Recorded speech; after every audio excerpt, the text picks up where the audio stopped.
Hey guys, we're back again with the mud truck. Now, this week I'm going to get right into a pretty hefty little set of upgrades. This week what we're going to do is replace the axle housings and pretty much everything inside of them. Now, a lot of you guys are familiar with Vanquish products. I've used it a lot on a lot of different builds that I've used in the past.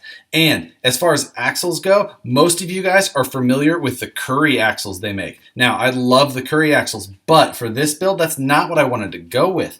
The reason is that the Currys look really good, but the serviceability of the ring and pinion gear is a little bit more tedious than some of the other options. Now, if you guys are familiar with a Wraith axle, just a standard Axial Wraith axle, you will know that you can remove 4 screws from that diff cover, pop that off, and then you can access the ring and pinion gear. Super simple little setup there and awesome for maintenance. Now, being that this truck is going to spend a lot of its life in a nasty, muddy, wet situation, I want maintenance to be easy, because if it's not easy, I'm not going to do it. That's just the way that I am. I know that, and I wanted to make that decision early to make sure that I took the steps to make this thing easy to maintain.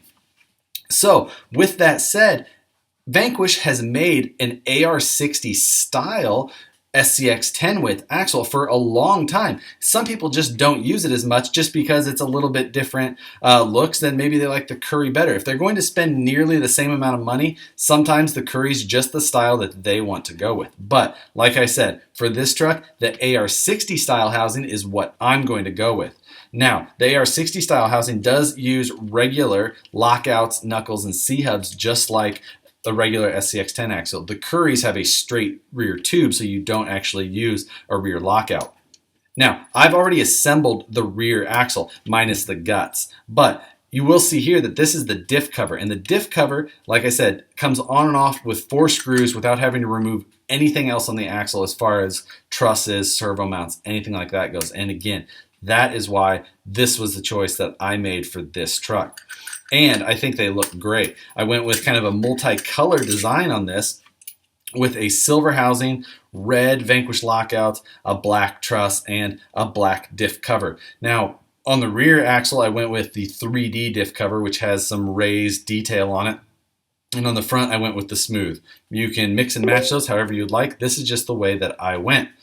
Also, I went with red bearing caps on the inside of the axles. It is something you will never see other than you guys watching this video or me when I'm maintaining it. But why not? They're pretty much the same cost, so I went with something that kind of went along with the color scheme. So with that, we're going to get started on this thing. I will go through and show you guys how these things go together so you can see what I mean by the ease of maintenance. While I'm doing it, I am going to install a set of Axial's underdrive gears, front and rear. This is a lower gear ratio. Just will give this truck a little bit more low-end torque. I'm not really thinking this thing's going to be a huge speed demon, especially with how tall that it does sit and how narrow I'm going to keep it just for the look that I'm after. It is going to be a little bit of a handful to control if I was really trying to go fast anyway. If you wanted to make this thing more of a monster truck, you would go with a little bit wider stance, which would be easy to achieve, but not exactly what I'm after. So again, I'm going to go with an underdrive gear set, front and rear, and then I'm going to install a set of the Holmes Torque Master lockers. I am going to stay with the stock front dog bone axle shafts up front, and for right now, the stock rear straight axles. The reason I'm staying with the dog bones up front is dog bones are very strong. They hold up very well in general. They don't have as much steering, and that is a big thing that people are after a lot of times. But with this big a tire and how narrow I'm keeping it, a lot of steering is just going to get me into the suspension links and shocks anyway, so I'm not too concerned with that. And while I was at it, it is a cheaper option, so there's no reason to not use those. Also, maintenance on a dog bone type setup is much easier than if I was to go with a CVD type setup. When I'm going to be running in the conditions that I am. So something to think about. You don't always have to upgrade every part, especially when a part is already strong. So let's get into the installation of these axles. Here you can see the AR60 style SCX width housing from Vanquish. Like I said, we are going to install the Axial underdrive gears front and rear for just a little bit lower gear ratio. I'll be building everything with a brand new set of Fast Eddie's bearings for this whole truck. We're going to attach the Holmes Hobbies Torque Master spool. Make sure to use Loctite on all these parts and attach the spool with the 2mm hardware that came from the stock ring and pinion. Install your bearings onto the new ring and pinion setup and install them into the axle. Now the ring gear goes in a little bit different than the stock one did with the two axle halves. This actually just drops in the front. You will have to pay attention to the rotation though, as the Vanquish AR60 axles do allow that ring gear to be flipped. So you need to make sure that you match the front and rear rotation. Install the bearing caps, and next we're going to install the front axle shafts. Slide these through. You need to make sure to do this before you install the link mounts.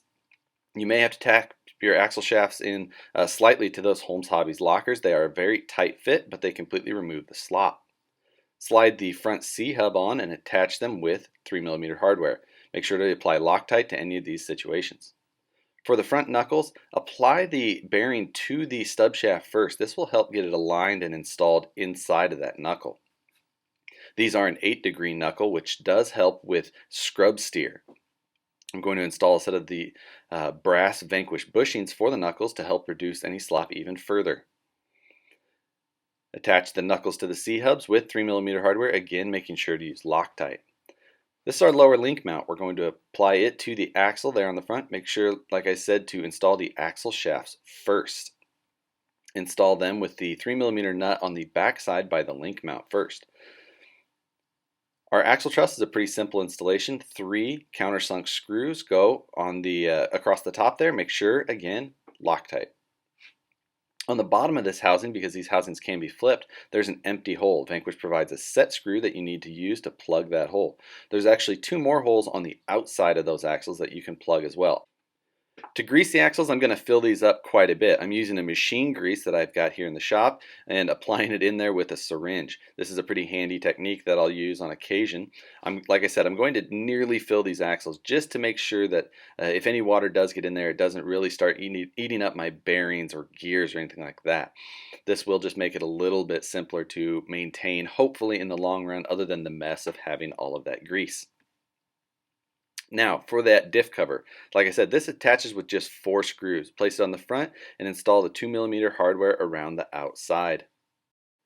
As mentioned earlier, I did go with the smooth cover for the front of this truck and a 3D cover for the rear. Installation of the axle in the truck is pretty simple. We're going to remove the hardware that holds the links and shocks of the stock axle in place, as well as the screw that holds the drive shaft in place. Remove that and then reverse the process with our brand new Vanquish axle, as this is a direct bolt-in from the stock axle. Alright guys, that's going to conclude the installation of these Vanquish AR60 style axles underneath of our Power Wagon. Now, I think these, again, were the best choice for me because they're going to be the easiest to maintain under this truck. They look great, and overall, we know they're going to hold up. Now, just to overview, we did do the Axial underdrive gears front and rear just for a little lower gearing overall. I did the chromoly Torquemaster spools front and rear from Holmes Hobbies. I left the stock axle shafts in the front and rear for now. The front dog bones are plenty strong. They don't necessarily have a ton of steering, but I don't need a ton of steering in this truck, and you're never going to have to service dog bones. They're not going to break down on you quickly or need lubrication and things like that like a universal joint or a CVD style joint will need. So that's why I stayed with those in the front. In the rear, stock rear axle shafts for now as well. You will notice that right now I've got the Maxxis Trepadors on here. That was just because I don't have the wheels that I need for the mud bashers, so they were getting into the knuckles and things like that with the tire. I just threw these on there for now just so that I had something to roll it around on. But once the new wheels come in from Crawler Innovations, we'll get those mounted on there permanently with the foam setup that he's sending specifically for those tires. Now, I did the axles first because that is kind of what hinges a few of the other things that I plan on doing to this truck off of. Of course, we're going to do links and transmission upgrades and power upgrades and all of those things. And I'll get to those things very soon. But I wanted to get these axles under there because I need to build some brackets and things like that off of these axles and that it just wasn't going to make sense to do with the stock axles. So that's why I did this first, and it may seem a little out of order to some of you guys when you're looking at plastic links and things like that still, but give it time. I am going to make quick progress on this build as we go. Again, every Monday you'll see a release for this thing though, and with that guys, and the end of this episode, we will see you guys on the next one.